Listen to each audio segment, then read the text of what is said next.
स्वागत है दोस्तों आपका हमारे चैनल ज्ञानी की बातों में। तो आज हम देखने वाले हैं दो देवताओं के पुत्र के बारे में। कहते हैं कि भगवान शिव के कई पुत्र थे, जैसे गणेश, कार्तिकेय, सुकेश, जलंधर, भौम आदि। उन्हीं में से एक अयप्पा स्वामी भी थे। अयप्पा स्वामी के जन्म की कथा बड़ी ही रोचक है। केरल के सबरीमाला में भगवान अयप्पा स्वामी का प्रसिद्ध मंदिर है, जहां लाखों लोग उनके दर्शन करने के लिए आते हैं। एक भगवान अयप्पा के पिता शिव और माता मोहिनी हैं। विष्णु का मोहिनी रूप देखकर भगवान शिव का वीर्यपात हो गया था।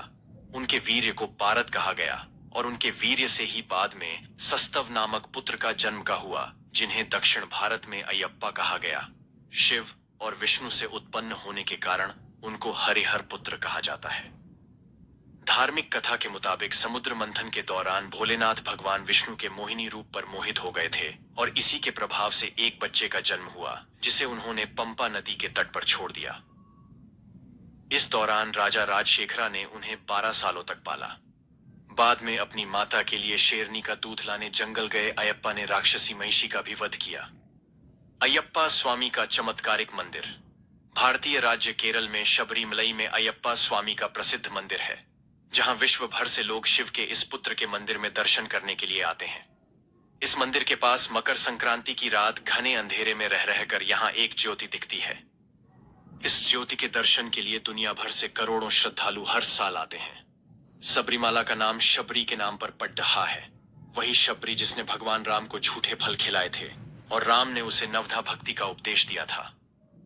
बताया जाता है कि जब जब ये रोशनी दिखती है, इसके साथ शोर भी सुनाई देता है। भक्त मानते हैं कि ये देव ज्योति है और भगवान इसे जलाते हैं। मंदिर प्रबंधन के पुजारियों के मुताबिक मकर माह के पहले दिन आकाश में दिखने वाले एक खास तारा मकर ज्योति है। कहते हैं कि अयप्पा ने शैव और वैष्णवों के बीच एकता कायम की।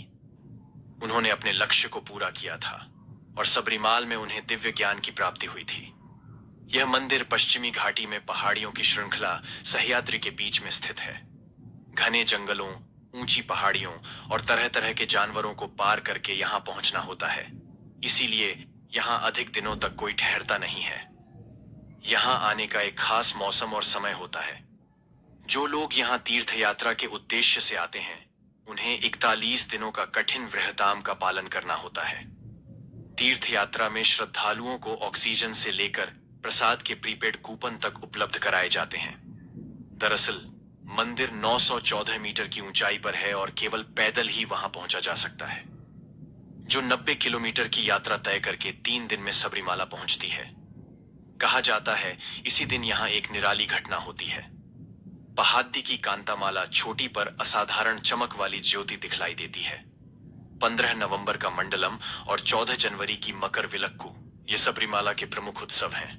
मलयालम पंचांग के पहले 5 दिनों और विशु माह यानी अप्रैल में ही इस मंदिर में सभी जाति के लोग जा सकते हैं, लेकिन 10 साल से 50 साल की उम्र की महिलाओं के प्रवेश पर मनाही है। सबरीमाला में स्थित इस मंदिर प्रबंधन का कार्य इस समय त्रावणकोर देवास्वोम बोर्ड देखती है। धन्यवाद दोस्तों, वीडियो को लाइक करें और चैनल को सब्सक्राइब करें। स्वयं ही तू अग्नि है।